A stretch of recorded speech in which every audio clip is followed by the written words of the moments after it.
So, we're already into fall, diving deeper into fall. So maybe that can kind of help guide our prompts too, because this prompt is languages. So I don't know where that's going to go. Yeah, it's a very broad topic. It could go anywhere with this. As long as it pertains to magical and mythical. So there's a lot of different languages that deal with like the magical creature speaking or writing or that type of thing. So we'll see where this goes. Yeah? Yeah. Alright. Well, I hope I get this one. I wanted this one more than the other one, so I want her to have both of them. Come on, Das. I'm gonna bribe it. Do it. Hey, you know, when you threaten and I bribe, it kind of it confuses the dice. We need to pick one. Either you threaten it or I bribe it, but we can't do both. It don't work for me whenever I try to bribe it. Give it to Jay. Give it to Jay. Okay, Alright, ready? Roll it. Alright, ready? Roll it. 3D painting.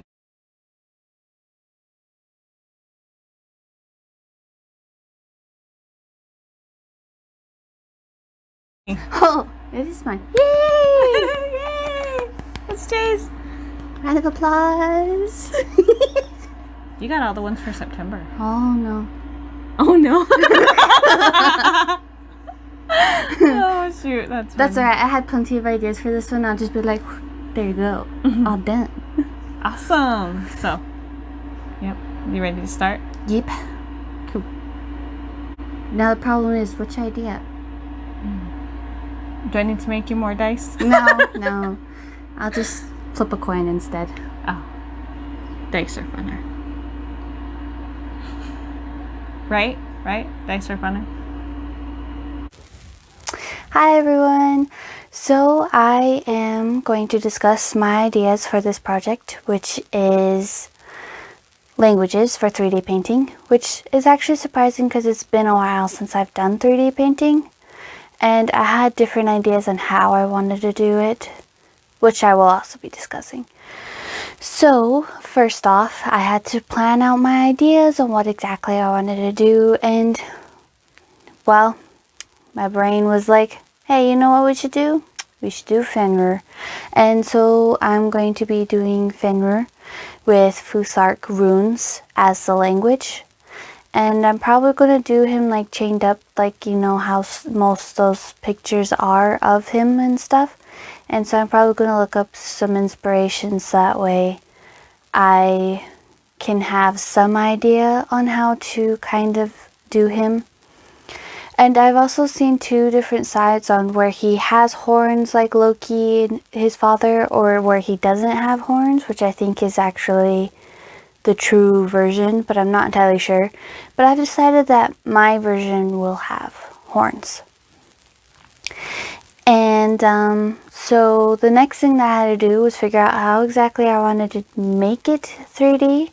And so I decided that I was going to step a little bit away from doing just clay, and I'm going to be adding some more things. And so one of the ideas that I wanted to add was floss thread. Yes, that's what it's called, floss thread. And I thought it'd be really cool to do like a golden kind of color, and then, you know, make it a little bit more 3D-ish by adding some shadows and lights depending on what time of day I'm going to make the painting, which I'm still not sure on, because I was thinking I was either going to make it like the starry night sky, or a cloudy day, or like an afternoon to the evening, but I was thinking more like a darker climate, because I don't know, I just wanted to do a darker climate. And so it's going to be very interesting, and I can't wait to start the journey with you, so let's go!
Hi everyone, so I have gotten partway through my piece and I'm actually very proud of it and everything.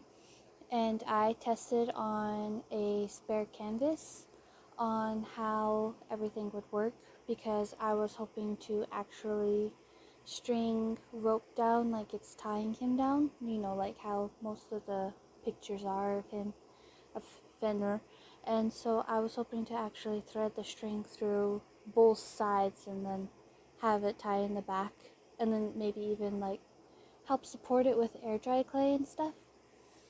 And I have tested it on a different canvas and it actually works. It's actually much easier to pop through than I thought it was going to be, and I scared myself because I almost got myself.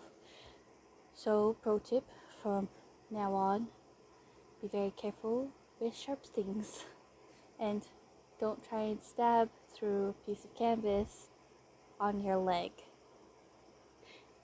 On to different things now. So I'm trying to experiment on how I'm going to do trees, and I have now decided that I'm just going to do like little fluffs or something and say they're trees. And I hope that it gets a point across because of how big he is compared to everything else, and hopefully people aren't going to be like, wow, that's some really tall grass. But if they do, then it's really tall grass. But ta-da, this is it so far. I might add some things, touch up, and look, it's so shiny. Anyway, continuing on.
I finished. And I'm very proud of it. And I tried some different, like, not technically brushes, but different things around to try and get different textures. Like for the rock. I don't know if you can see it in the video, but I actually used leather for the texture of it. Interesting. But I decided to tell you guys just in case you couldn't tell what it was and you're just like, I can't see. But yeah. And she took 3D a different way than I was thinking she was going to, because she likes to use the foam clay for the 3D.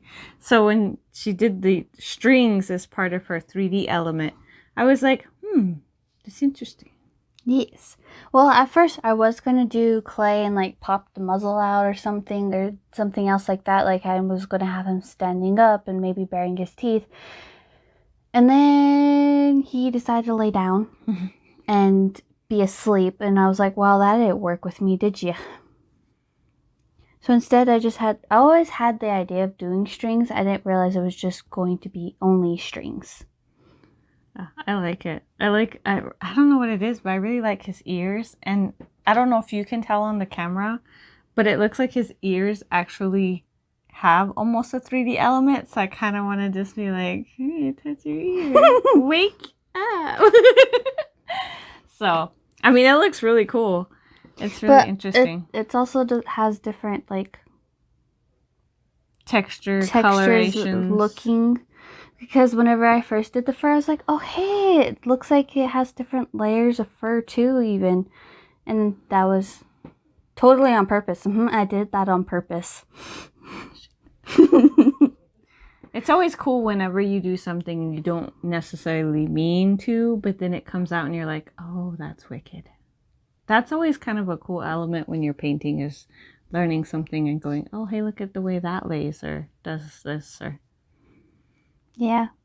You didn't get to see me do the string, and I'm sorry for that, but the board was so close to my face that you weren't getting anything, and also my hands were always in the way, so I pretty much just did it like a sewing thing, like I popped it through with an awl and then sewed through it.